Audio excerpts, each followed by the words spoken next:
दो धनात्मक संख्याओं का योग 384 है, उनका महत्व समावर्त्य 24 है, तो ऐसी संख्याओं के कितने युग्म बनाए जा सकते हैं? देखो यहाँ पर एक बहुत जोरदार चीज़ समझने की है। जैसे कोई दो संख्याएं हैं तो महत्व समावर्त्य और लघुत्तम समावर्त्य यानी महत्तम एचसीएफ और एलसीएफ क्या होगा?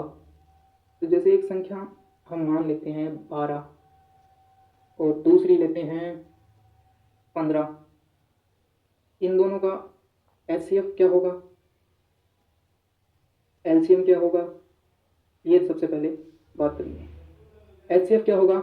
जो दोनों में कॉमन पार्ट है, सबसे पहले तो इनको तोड़ देते हैं, ये 3 × 4 हो जाएगा और ये 3 × 5 हो जाएगा। तो एचसीएफ क्या होता है? जो कॉमन पार्ट होता है 3। और एलसीएम क्या होता है कि बचा हुआ यहाँ 4 बचा है, यहाँ 5 बचा है, और बाकी जो कॉमन पार्ट दोनों में उसको एक बार ही लिखेंगे।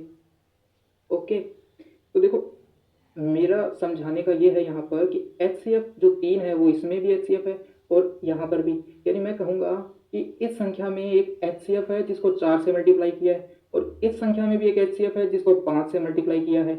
यानी कि कोई भी संख्या में एचसीएफ तो होता ही होता है, कि दोनों संख्या में एचसीएफ होगा, यानी संख्या के अंदर एचसीएफ छुपा रहता है। पहली चीज़ आपको ये ध्यान रखनी है। अब आते हैं एलसीएम में, तो एलसीएम से ध्यान ये रखना है ये 3 यहाँ पर भी है, यानी कि एलसीएम के अंदर भी एचसीएफ छुपा हुआ है। ओके, तो एलसीएम के अंदर भी क्या छुपा हुआ है? एचसीएफ छुपा हुआ है, जो कि है यहाँ पर 3, और बाकी क्या है? 2 चीज़ बची एलसीएम में, जो बचा, जैसे यहाँ पर 4 बचा तो वो 4 आ गया, यहाँ पर 5 बचा तो वो यहाँ पर 5 आ गया। तो पहली चीज़ की एचसीएफ है वो जो दोनों संख्याओं के अंदर छुपा हुआ है सेम, और एलसीएम के अंदर भी क्या होता है? एचसीएफ। तो ये दो चीज़ यदि आपको ध्यान है तो इस तरह के कोई भी सवाल आ जाए आप आसानी से कर लोगे। तो यहाँ जैसे दे रखा है दोनों संख्याओं का योग कितना है? 384। तो हमारे पास दोनों संख्याओं का योग कितना है? 384, और उसने एचसीएफ दे रखा है कि 24 है। अब आप यदि इन 12 और 15 को जैसे एक बार जोड़ के देखो क्या आएगा? 3 दोनों में से कॉमन आ जाएगा, अंदर 4 5, यानी क्या कॉमन आया? एचसीएफ कॉमन आया। तो बस यही, ये जो 24 है वो तो कॉमन ही आ जाएगा क्योंकि वो तो दोनों में कॉमन पार्ट है, यानी कि इसके अंदर एक तो एचसीएफ छुपा हुआ ही है, वो निकाल देंगे तो बाकी जो बचेगा उससे हम एलसीएम आराम से निकाल सकते हैं। तो इसको सबसे पहले तो आपको एचसीएफ हमारे पास 24 है, इसको इस पूरे से डिवाइड कर देते हैं, यानी कि दो संख्या है हमारे पास x + y थी, इसको हम 24 से डिवाइड कर देते हैं। तो 24 एकम 24, वहाँ पूरी बार जाएगा 24, और यहाँ बचा 144, यानी 24 छिक्का 144, तो 16 आ गया। x + y संख्या नहीं है, ये जो बचा हुआ पार्ट, जैसे यहाँ पर 4 बचा था, यहाँ पर 5 बचा था, ये 16 आ चुका है।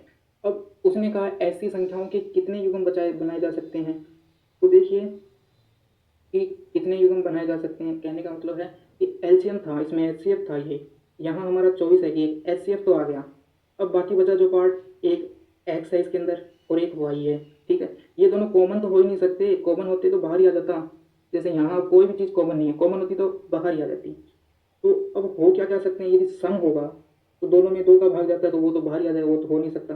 जैसे अब इनके जोड़े बनाने हैं हमें 16 के, एक तो 1 और एक 15, जोड़ने पर क्या हुआ? एक तो 1 और एक 15, एक जोड़ा तो ये। अब 2 और 14 तो हो ही नहीं सकता क्योंकि इसमें से 2 कॉमन आ सकता है, तो ये जोड़ा तो हो ही नहीं सकता। फिर लिख सकते हैं 3 और 13, फिर लिख सकते हैं 5 और 11, फिर लिख सकते हैं 7 और 7 14 8 नहीं, Does anyone have thoughts on the reading from the और एक 9, ये आ सकता है। फिर क्या आ सकता है, और क्या आ सकता है? 8 और 8 नहीं, ये नहीं आ सकता क्योंकि 8 8 होते तो दोनों कॉमन ही आ जाते। तो कितने जोड़े बने? 1 2 3 और 4, तो यहाँ पर 4 जोड़े बन सकते हैं, यानी कि ऐसी 4 संख्याएं हो सकती है। तो जैसे पहले में 1 और 15 है तो क्या होगी संख्याएं?